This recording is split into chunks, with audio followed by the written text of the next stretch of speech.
Hello friends, नमस्ते। मैं महेश ज्ञानी, वास्तु एसोसिएट से। दोस्तों, कुछ समय पहले मैंने आपको बताया था कि इंसान को कई सारे दोष लगते हैं, जिसमें मैंने ये भी बताया था कि कुलदेवी माँ के दोष लगता है। कुलदेवी माँ का दोष मतलब सोर्स ऑफ सप्लाई बंद हो गई। अगर कुलदेवी माँ नाराज़ है तो आपकी सांसें चल रही है, यही गनीमत है। बाकी आपके सारे सोर्स ऑफ सप्लाईज बंद हैं, और चाहे आप कितनी ही जहमत उठा लें, आपकी सोर्स ऑफ सप्लाई शुरू नहीं होगी जब तक कुलदेवी माँ राज़ी नहीं होती हैं। नवरात्रि के दिन चल रहे हैं अभी, और बहुत आनंद का पर्व है। माताएं जो हैं वो बहुत खुश होती हैं, खुश रहती हैं इस समय। और क्योंकि स्वर्गलोक में भी माताएं जो हैं अपनी सहेलियों के साथ नवरात्रि का गरबा घूमती हैं, इसमें कोई शंका नहीं है। तो ऐसे पर्व में आप चाहते हैं, अगर आप चाहें तो आप माता जी का, कुलदेवी माँ के माफ़ी मांगने का, आशीष लेने का एक 11 जोत वाला कर्म ज़रूर करें। तो ये 11 जोत वाला कर्म क्या है? तो ये कर्म कुछ इस तरह से है कि इसको पूरब की तरफ दृष्टि करते हुए बैठना है आपको। मतलब ये है कि मैं इस वक्त पूरब की तरफ दृष्टि करके बैठा हूँ। मेरे बिल्कुल सामने एक दीवार है। उस दीवार पर एक चौकी, हम लोग गुजरात में इसको बाजोट बोलते हैं, 4 पाँव वाली एक संदली होती है।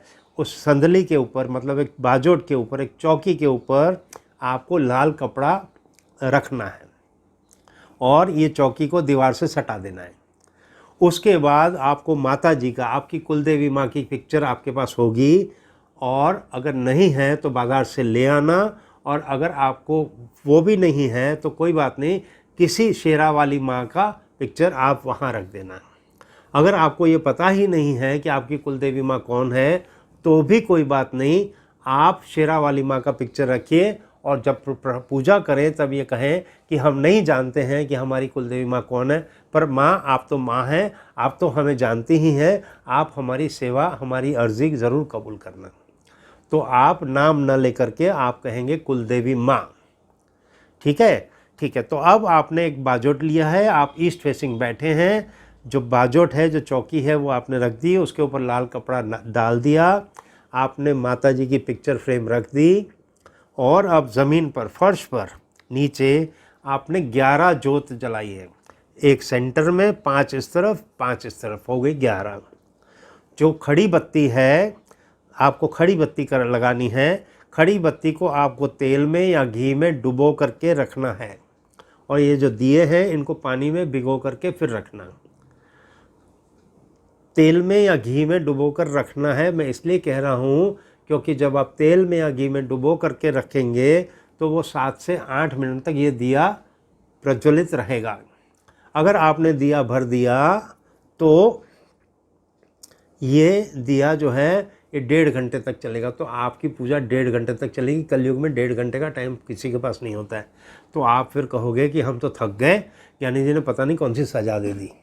ठीक है? तो ऐसा नहीं करना, आप सिर्फ जोत जलाना, ताकि 7, 8, 10 मिनट में आप आराम से अपनी पूजा करके खड़े हो सकते हैं प्रणाम करके। आमतौर पे हम हमेशा चिल्लाते रहते हैं कि मेरे जीवन में बहुत दुख है, बहुत दुख है, बहुत दुख है, पर जब आप एक्चुअली माँ के सामने अपनी लिस्ट बताओगे तो वो 2-2.5 मिनट में पूरी हो जाएगी कि मेरे इतने इतने दुख है माँ, आपको ये करना है। तो अब आपने 11 जोत लगा दी। अब सेंटर वाले दिए से आपको 11.25 इंच नापना है, फुट पट्टी से, फुट रूल से आपको 11.25 इंच नापना है, और कुमकुम से ज़मीन पर स्वस्तिक करना है। कुमकुम से ज़मीन पर स्वस्तिक करना है। स्वस्तिक के पीछे आप बैठ गए, पूरा परिवार बैठ गया। लेडीज़ जो हैं वो साड़ी पहनेंगी और सिर को ओढ़ेंगी और पल्लू फैलाएंगी, मतलब एक कहते हैं ना वो झोली फैलाने वाली बात, ऐसा करेंगी। अगर गुजराती टाइप साड़ी पहन सकें लेडीज़ तो बहुत अति उत्तम। दरवाज़ा जो है वो आपको खुला रखना है, क्योंकि माँ आएंगी आपको आशीष देने के लिए, आपको माफ़ी देने के लिए। तो सबसे पहले हम क्या करेंगे, दिए जला दिए, मिठास जो है वो बाजट पे रखेंगे। चाहे आप गुड़ रखो, मिश्री रखो, मिठाई रखो, स्पेशली आप घर में सीरा बनाओ, माँ के आगे रखो, 1 गिलास पानी रखो, इधर 2 अगरबत्ती जला लो।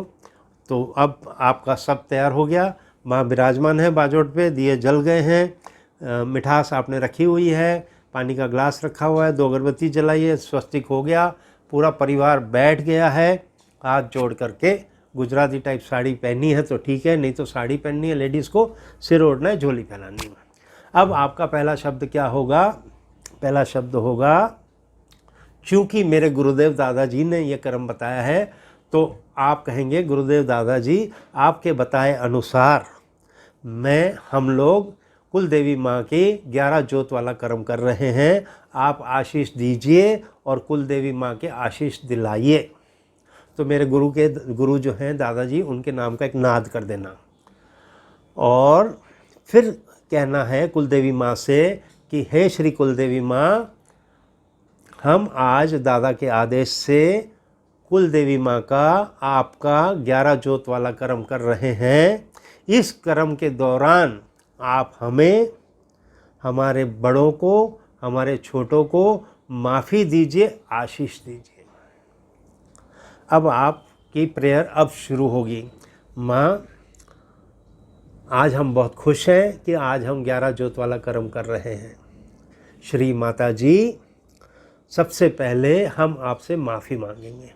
माँ, चाहे हमसे, चाहे हमारे बुज़ुर्गों से, चाहे हमारे पूर्वजों से, चाहे हमारे छोटों से, आपके प्रति अगर कोई गलती हुई है तो उस गलती की हमें माफ़ी दीजिए, माफ़ी दीजिए, माफ़ी दीजिए, प्लीज़ माफ़ी दीजिए। श्री कुलदेवी माँ, आज इस कर्म के दौरान हम आपको कुछ अर्जियां लगाने वाले हैं। हमारे बच्चों को अच्छी से अच्छी पढ़ाई मिले, अच्छी से अच्छी नौकरी बिजनेस मिले, शादी के लिए अच्छा पात्र मिले, अच्छा घर मिले, ऐसी बच्चों को आशीर्वाद दीजिए माता जी। उन्हें अच्छे संस्कार मिले, अच्छी हेल्थ मिले, ऐसे आप आशीर्वाद दीजिए माता जी। श्री माता जी, घर में 2 लोग हैं, ब्याह के पात्र हैं, उन्हें अच्छा वर मिले, अच्छा घर मिले, ऐसे आशीर्वाद दीजिए। श्री माता जी, एक कोर्ट मैटर चल रही है, हमें उसमें न्याय मिले, हम बेगुनाह हैं, हम ज़बरदस्ती उसमें फंस गए हैं। श्री माता जी, हमें न्याय मिले, लेकिन सामने वाले को भी न्याय मिले, ऐसा उसे भी आशीर्वाद देना। हमें तो मिले पर सामने वाले को भी मिले, उसके साथ भी अन्याय नहीं होना चाहिए। श्री माता जी, नौकरी अच्छे से नहीं चल रही है, आप सरलता दीजिए, आप सफलता दीजिए। श्री माता जी, बिजनेस अच्छे से नहीं चल रहा है, आप सरलता दीजिए, सफलता दीजिए। श्री माता जी, 25 लाख रुपया उस व्यक्ति से लेना है, बदमाशी कर रहा है, उधार लेकर गया था, हफ्ते भर में वापस दूंगा, नहीं दे रहा है, आज 4 साल हो गया और हमें रोटी के लाले पड़े हुए हैं। माँ, उसे आप अच्छा विचार दीजिए, अच्छी सोच दीजिए ताकि वो हमें हमारे पैसे लौटा दे। तो ऐसी जो भी आपकी प्रॉब्लम्स हैं, आपको माता जी के आगे बयां करना है और माँ से कहना है कि माँ, आप आगे हो करके हमारी ये समस्याएं आप दूर कीजिए। एक के बाद एक चाहिए तो आप लिस्ट बना के बैठिए। तो मुंह जुबानी बोलना है, मन में नहीं बोलना है, मुंह जुबानी बोलना है, अच्छे शब्दों का इस्तेमाल करते हुए बोलना है। तो शब्दावली आपकी अच्छी होनी चाहिए, सेंटेंस फ्रेमिंग अच्छी होनी चाहिए। हो सके तो 1-2 बार प्रैक्टिस कर लीजिए, कोई बात नहीं। फिर आपको सबके लिए ये कहना है कि माँ, हम बड़ों की इज़्ज़त कर सकें, हमारे जो बुज़ुर्ग हैं उनको अच्छी हेल्थ देना, उनको लंबा आयुष्य देना, और अगर उनको कोई कष्ट होता है तो हमें सेवा करने की प्रेरणा देना ताकि हम उनकी सेवा कर सकें, और घर परिवार के सभी लोग एक दूसरे को प्रेम और आदर दे सकें, ऐसी व्यवस्था हमेशा देना, ये भी मांगना है। नाम मिले, काम मिले, धन मिले, ये भी मांगना है। तो मांगने में कसर मत करना। तो मांगने में अगर कसर की तो वो आपका लॉस हो जाएगा। मांगो, खूब खूब खूब दिल से मांगो। एक मकान, एक गाड़ी, इतना नहीं मांगो, उससे ज़्यादा मांगो। वो भगवान कहते हैं, माता जी कहते हैं कि किसी युग में जब बच्चे मांगते थे तो देने में मज़ा आता था, क्योंकि तब मांगने वाला ऐसे ऐसे शस्त्र मांगते थे और ऐसे ऐसे वरदान मांगते थे कि हम भी थोड़ा सिर खुजाने लग जाते थे कि ये कैसे दे पाएंगे हम उनको। तो वो वाली चीज़ें मांगो। आजकल हम क्या मांगते हैं? एक मकान मांगते हैं और एक गाड़ी मांगते हैं, और ज़्यादा हो गया तो काम वाली 3 दिन से नहीं आई, काम वाली भेज देना, ये मांगते हैं। ये नहीं मांगना है। ये मांगना मतलब आपको अनुमान नहीं है कि भगवान क्या दे सकते हैं। आप भगवान को बहुत माइजर समझते हैं या भगवान को गरीब समझते हैं, ऐसा मत कीजिए। वो बहुत मांगिए, ठीक है। फिर वो दे ना दे, the ball is in their court. तो आप मांग के छोड़ दीजिए। तो इतना आपको करना है। और माफ़ी खूब मांगनी है, माफ़ी खूब मांगनी है आपको, है ना, क्योंकि हमसे गलतियां होती ही हैं और होती ही रहेंगी। ये भी आप कह देना कि माँ आपके प्रति गलतियां हुई होंगी, ज़रूर हुई होंगी, और कलयुग है माँ, आगे भी होंगी। आप माफ़ कीजिए हमको, हमें अपना बच्चा समझ के हमें माफ़ कर दीजिए। तो ऐसे करके आपको करना। अब क्या हुआ कि अब वो दिया जल रहा है, आपकी अर्जी तो पूरी हो गई, अब आगे तो कुछ है ही नहीं बोलने के लिए। तो अब आपको वहाँ बैठे रहना है और अपनी कुलदेवी माँ का मंत्र अगर आपको पता है तो वो मन में स्मरण करना है। किसी का ग्रुप में आपने तो सबका जनरल अर्जी कर दिया, अब किसी को मन में कुछ खुद की कोई इच्छा है, ठीक है, कि भाई घर के लोग कहते हैं कि नहीं तुमको अमेरिका नहीं जाना है, अब उस बच्चे को अमेरिका जाना ही है, तो वो अपने मन में अर्जी कर सकता है कि माँ वही करना जो मेरे लिए उचित हो। परिवार कहता है अमेरिका मत जाओ, मैं कहता हूँ मुझे अमेरिका जाना है, मेरे लिए जो उचित हो, परिवार के लिए जो उचित हो वही करना, वो मन में कर सकता है फिर। और अब जबकि आपकी अर्जियाँ पूरी हो गई तो आप फिर ओम कुलदैवीय नमो नमः, ओम कुलदैवीय नमो नमः तब तक स्मरण करते रहें जब तक दिया बुझ नहीं जाता। जब दिए बुझ जाएंगे तो फिर आप हाथ जोड़ के नमन करके खड़े हो जाएं और 10 मिनट के लिए 5 मिनट के लिए कमरे से बाहर आ जाए। माँ को कहिएगा जाते जाते कि माँ जो प्रसादी रखी है वो आप ग्रहण कीजिएगा, हमें बहुत खुशी होगी। फिर ऐसा बोल के आप बाहर निकल गए। 5 मिनट के बाद हमने ये तय कर लिया कि माँ ने प्रसादी ग्रहण कर लिया, हम फिर अंदर गए, वो कटोरी उठाई हमने और शीरा बनाया था, जो भी कुछ था उसमें हमने सबने बांट के खा लिया। और ये काम करना है खुशी खुशी। अब जब आप ये कर्म कर रहे हैं तो आपके भाई उसी शहर में रहते हैं, तो भाई से भी कहना है कि भाई कुलदेवी माँ का कर्म करने जा रहे हैं, क्योंकि आपकी और भाई की कुलदेवी माँ सेम है, आपकी और चाचा के लड़के की कुलदेवी माँ सेम है, तो उनको भी इकट्ठा कर सकते हैं कि आओ 11 जोत वाला कर्म करेंगे।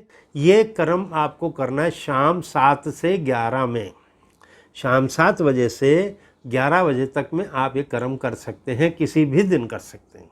एक बात का ध्यान रखना है कि ये जो व्यवस्था है अब पूरी रात ऐसे ही रहेगी। दूसरे दिन सवेरे आपको पूरी व्यवस्था समेट लेनी है और जो स्वस्तिक आपने ज़मीन पर किया है उसको शुद्ध कपड़े से साफ कर देना है। अगर आपके घर में कोई लेडीज़ जो है वो पीरियड्स में है तो अवॉइड करना, अगर अवॉइड नहीं कर सके तो उस रूम में वो लेडी की परछाई ना आए, इस बात का ध्यान रखना है। वो अलग कमरे में रह सकती है, no problem. God bless you. आनंद से कीजिए, हंसते हंसते कीजिए, आपको बहुत बहुत आशीष मिलेंगे। Thank you, God bless you.